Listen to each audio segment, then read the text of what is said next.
Hello, I'm Megan. I'm Colin. And we are the hosts of Pet Sitter Confessional, an open and honest discussion about life as a pet sitter.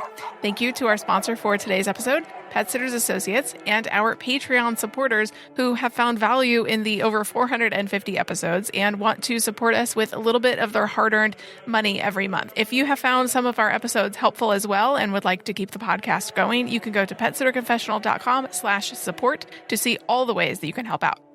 We are getting ready to attend the Texas Pet Sitters Conference, and we can't wait to see everybody. It's about a month away, and we will be podcasting from the conference as well, so keep an ear out for that. We had a great question from one of our Patreon supporters. Her name is Yvonne, and she had asked about market research as a business. What is it? How to do it without breaking the bank? And we wanted to make a full episode about it. So here we are, because it's a great question. Market research is nothing more than just the process of gathering, analyzing, and then interpreting information about a market, including information about your target audience. We talk all the time about your target client, who you want to talk to, who you are talking to, your competitors, and then the overall industry. So here we will define your market as who and where you are trying to serve. It seems a little counterintuitive to talk about market research and defining that while also using the word market. So here, when we say market, it includes things like your geographic area, the services that you offer, your target customers, competition, the local economy, and then other trends or cultural things going on, as those tend to change from year to year or decade over decade. Basically, think of this as the entire ecosystem that you and your business are in. It's everything that will influence your business and your client. Market research also involves understanding the dynamics of the market that you operate in.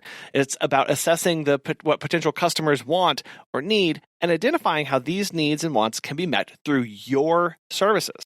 We're going to walk through a simple process, and each one of these is just one aspect of a robust market research system. Depending on your exact needs and your current knowledge or specific questions that you have, these may change. But remember that the goal here is to have a full understanding of the ecosystem your business runs in and the clients that live in your area. First, you want to identify the target market.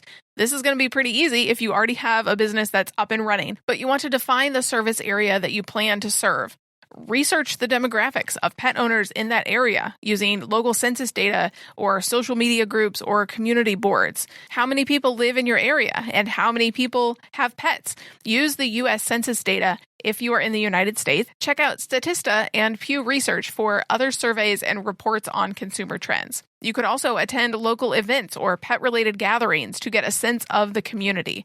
A few months ago, we went through research to find what % of workers in our area drive to work. We served 2 different areas, and it was different for both of those areas. But we found that information on how long their drive was, and it gave a great insight into where our target market was actually living versus where they worked, so we could direct our efforts on advertising and staffing to those areas. After you've researched your target market, then you want to do a competitor analysis. So make a list in a Google Sheet or an Excel sheet of all of the dog walking and pet sitting services in your area, all of the companies, all of the solo sitters, any business, and then use Google and Facebook searches and Yelp to help you in this. When you go on Facebook, you can type in pet sitter into specific groups, and you can see all of the people that have searched for I need a pet sitter in that Facebook group, and then see who was recommended on those posts. It gives you great insight to all of the potential people that you may be competing against. And it really does the research for you. Instead of having to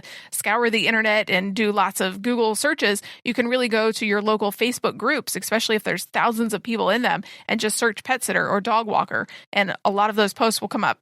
It will really give you a sense of just how many other people and businesses are out there doing this kind of work. Because then what you'll do is go and visit their websites, visit their social media pages to understand what they are offering and more about their pricing. If you want to know what kind of web traffic they get and compare that to yours, use something like Simple Web or Alexa. And what these will do is these will tell you how many people are visiting that website on over a given period of time, and just to give you a sense of how popular that those are. For yourself, make sure that you have Google Analytics connected to your website so you have something to compare this to.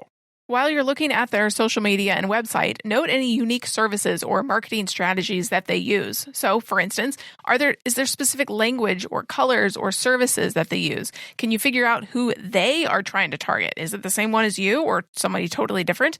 Submit their website to ChatGPT and ask it to explain what they do and who, based on their language and brand, who their target market is. You could do this for yourself as well, but it's also important to do this for competitors to see, are you both trying to go after the same people? Do you have the same prices, similar services? How comparable are your businesses? This also will help you build a list of people to refer out to if you are unable to serve particular clients in different areas, as well as what kind of service mixes that they have so that you know, again, is this a direct overlap with somebody else? Okay, that's going to change how I market and target and price and how I communicate my services versus there could be 100 other businesses and there's no overlap. Well, then you are free to go about and know that you're not competing directly with anybody in particular. When you are doing market research, it's important to also look at industry trends. So if you follow pet care blogs, you may also want to follow magazines and industry reports. We know that the National Association for Professional Pet Sitters and Pet Sitters International have very specific statistics on the people in our industry. So look at those, get connected with those, and also stay connected with things like Pet Consumer Magazine to see what pet owners are also reading and viewing and looking at. You may consider joining these professional organizations or other online forums or Facebook groups related to pet care services. We have a Facebook group called Sitter Confessionals. There's also Next Level Pet Business and Pet Sitters Forum that are great for discussing all things pet care. You can also attend pet industry trade shows or conferences. There's a ton of them out there now. The Texas Pet Sitters Conference and the Florida Pet Services Association. You don't have to be members of those states in order to attend the conferences. Check out the links in the show notes to see all of the ones out there. And this is important because as you are plugged into the industry at large, you get a sense of trends that are happening that may take 5 years or so to reach down to your exact local level. You can see trends and talk to other business owners across the country to get a sense of consumer expectations or pricing or structures or new services ideas that you can apply to your own business and bring to your local community. So while it is important to stay connected to much larger and broader trends across your country, across the region, knowing how that applies to your specific market. We see this all the time of, well, that may work for you over in XYZ place, but that would never cut it where we live. And that's fine. But understanding those differences and then how that applies or doesn't to you is where this discussion comes in. Yeah, I mean, you always want to start hyper-local, exactly where you are, your neighborhood, and then expand out from there because as we are seeing, the industry is going to not so many house sittings anymore and going to employees instead of independent contractors. So these big picture, high-level things you do need to be aware of. And a lot of understanding that local behavior is through understanding your customer needs and their particular preferences. You can do this through creating surveys with questions about their needs and preferences and distribute this through social media, local community boards, or in person at pet-friendly events and locations. I would suggest that you start with your existing clients to make sure that you are serving them well and then broaden this out to your community in your town. You can also conduct informal interviews with pet owners that are attending dog parks, at pet stores, or other community events. What's important to know about this, though, is that this kind of thing, this surveying, is very time consuming. Just ask anybody who does this kind of consumer surveys for a living, just how much time it takes. And importantly here, you might not also be connecting with your actual target market. You could talk to 1,000 people at a pet store, but if the target market that you actually want to do doesn't shop at that pet store, it's completely pointless for you. So be extremely careful with this and just how much time you dedicate to it. We talked a minute ago about doing a competitor analysis, and part of that is the pricing analysis. Gather those prices from your competitors. Once you've made a sheet of all of your competitors, it's important to gather pricing information. And you may not be able to find it. Some people don't have it on their website or it's not readily apparent on their Facebook page. But once you have a general consensus of everybody else, you do need to consider your own budget and your costs and the value of your time, which you can never get back, to set a base price. You don't want to initially set that base price based off of anybody else because you have your own budget that is nobody else's. You know your numbers. You may find it necessary to adjust your pricing based on the services you offer and your local market rates because the cost of living is different everywhere, but it has a major role in your pricing. So don't even worry about when someone else across the globe or even a state away is charging because it should not be the same. Seeing the pricing of people who are also offering similar services will help you understand how you need to be marketing and who you are connected with as far as a target audience and a target client as well.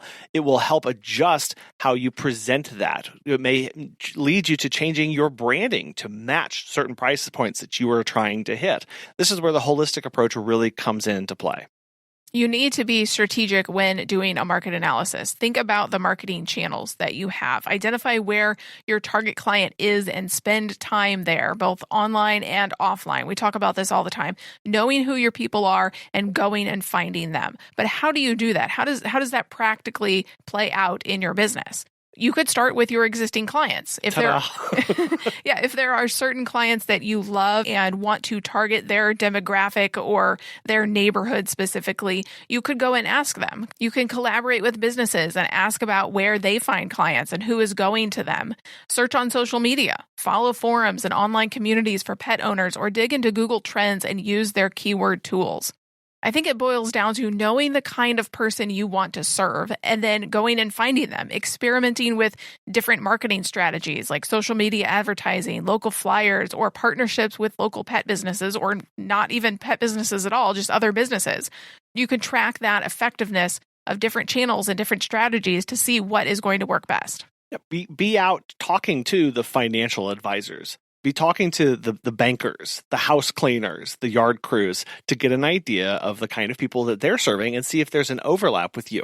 All of the topics of market research that we've discussed at this point have been focused on our clients, where they are and how we can best serve them, and looking at our competitors as well.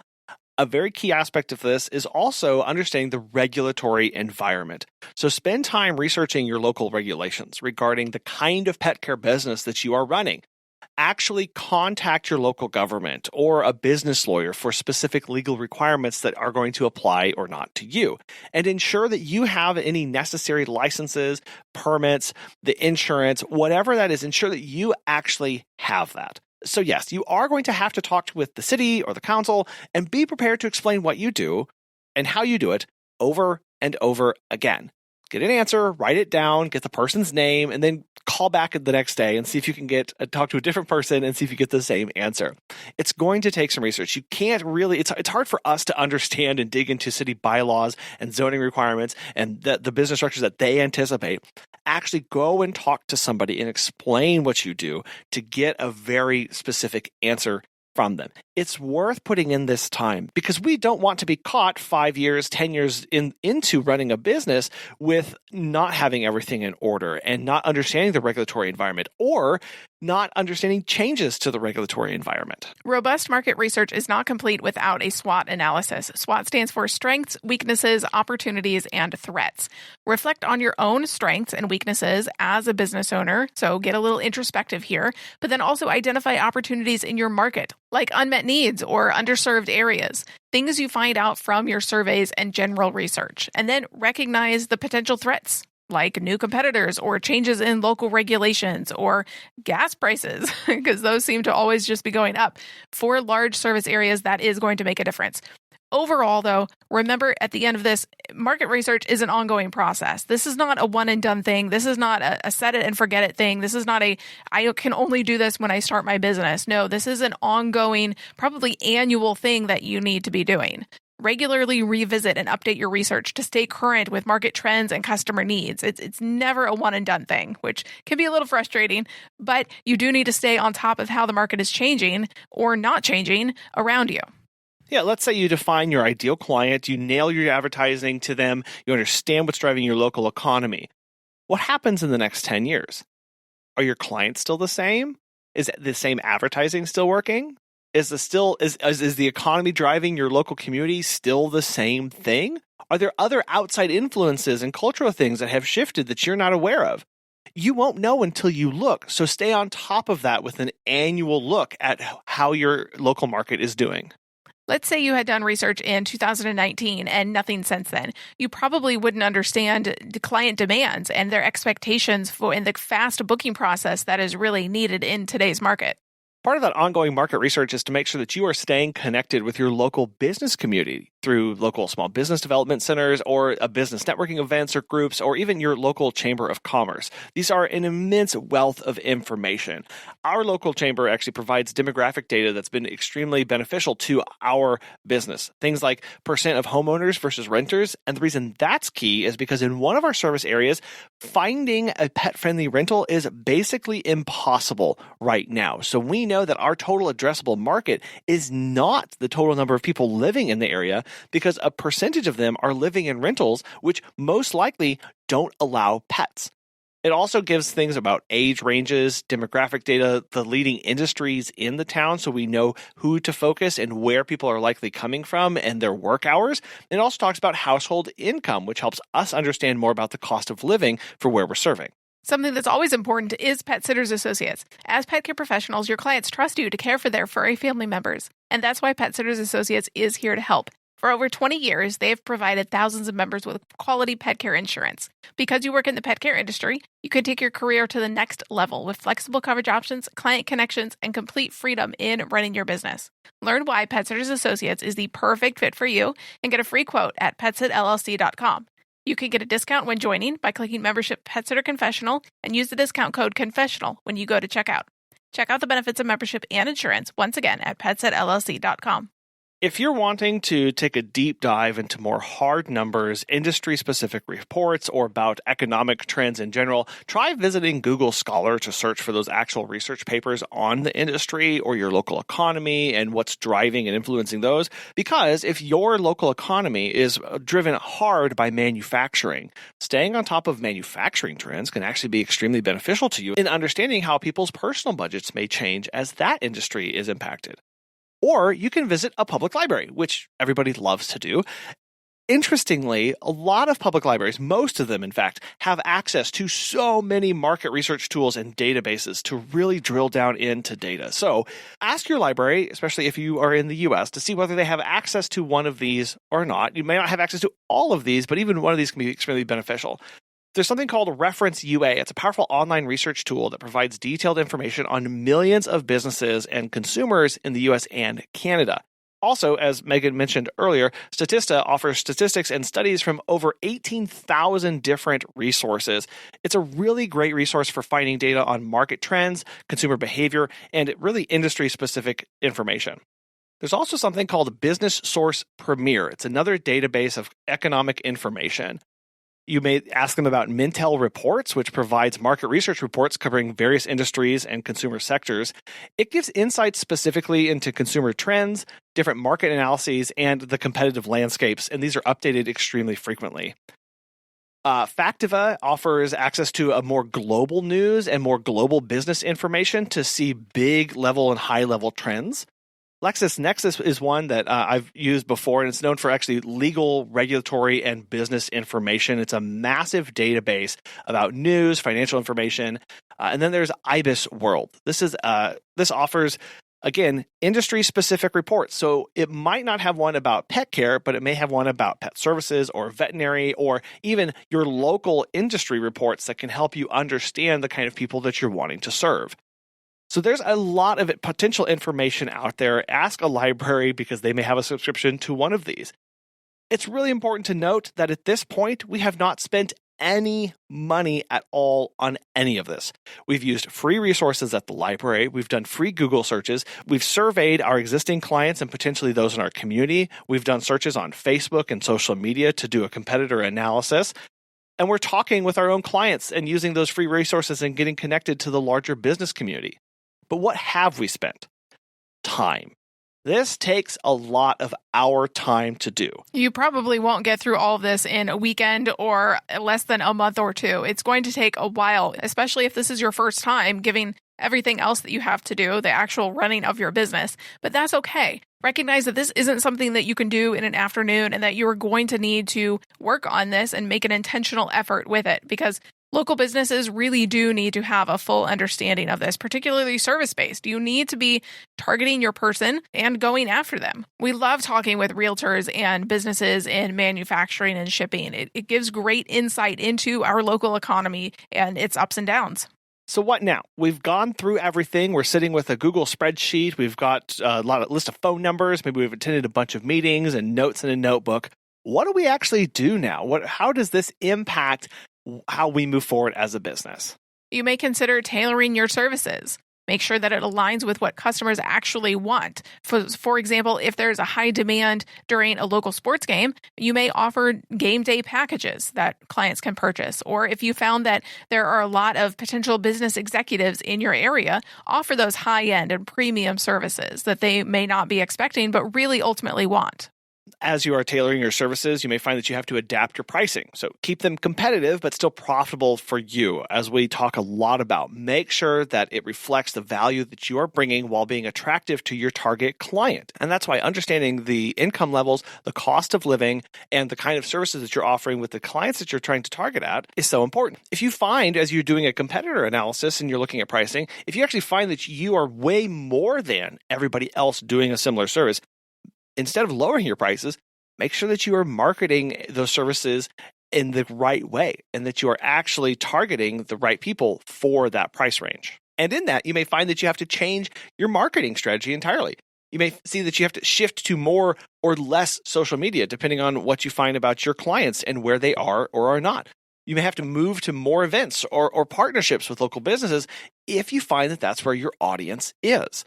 That way you're not dumping good money after bad. And instead of saying, no, I have to always use social media because that's what everybody tells me to do. If your target clients aren't there, stop dumping money and time into that and instead go to where they actually are. After your market research, you may find that you may need to change your business operations and optimize them, make them more efficient. Maybe because of regulations or your service area or client feedback. For example, your city may have just passed a law that does not allow off-leash walks anywhere, and that's what you were previously doing. Well, you need to change your business.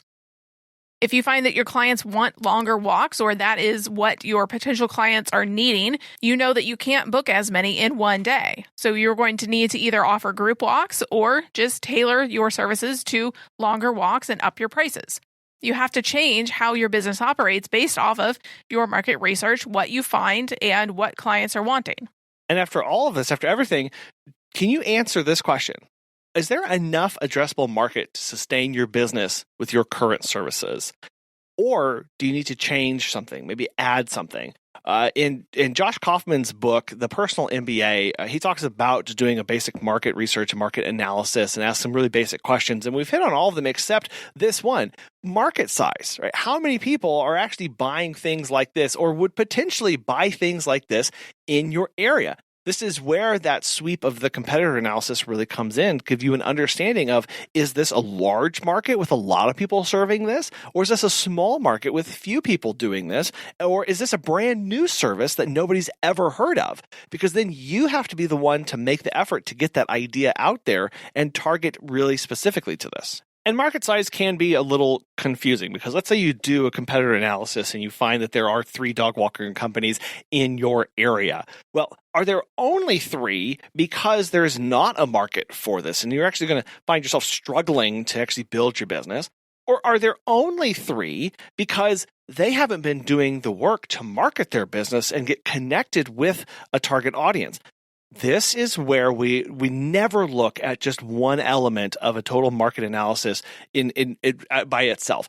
We would want to compare this with maybe client surveys, or maybe you'd want to compare this with those Facebook posts, and you see, man, there are a lot of people asking for these services, but I don't see anybody volunteering or anybody putting their name out there. Okay, well, then there is a gap here in the market of the demand is high, but the current businesses are not able to fill that, wanting to fill that, or know how to fill that. You can come in and fill that gap. And that's where, again, where we start laying each aspect, each question, each data on top of itself, you get a fuller and more robust photo of this. And again, we can't stress this enough. You have to keep the feedback coming. You can't forget to do this next year or the year after that. So build systems to automate sending out requests for feedback to your clients, or just have a notepad on your desk that reminds you to do this next year, or an event in your calendar. Set reminders to check other businesses for what they're doing. That takes a lot of work, going to each website, searching out their Facebook page, checking them out on Instagram. So set aside a couple hours every quarter or twice a year to do that survey. Okay, I looked at them last year. Let me see where they are. Oh, let's see, there's somebody new that I saw on that Facebook post. I'm going to add them to the list, and I know what I have to do about this. And again, check those industry changes frequently to get an idea of where your clients will be in years to come. Listen to podcasts, read books, talk to people, read blogs, look at the big organizations and what kind of things they are putting out there for pet owners. We would love to know how you have done market research in your own business. You can email us at feedback@PetSitterConfessional.com or look us up on Facebook and Instagram at PetSitterConfessional. Thank you for taking your time and listening to this today. Time is something we can never get back, so we really appreciate you listening to this. And thank you also to Pet Sitters Associates. We will talk with you next time. Bye.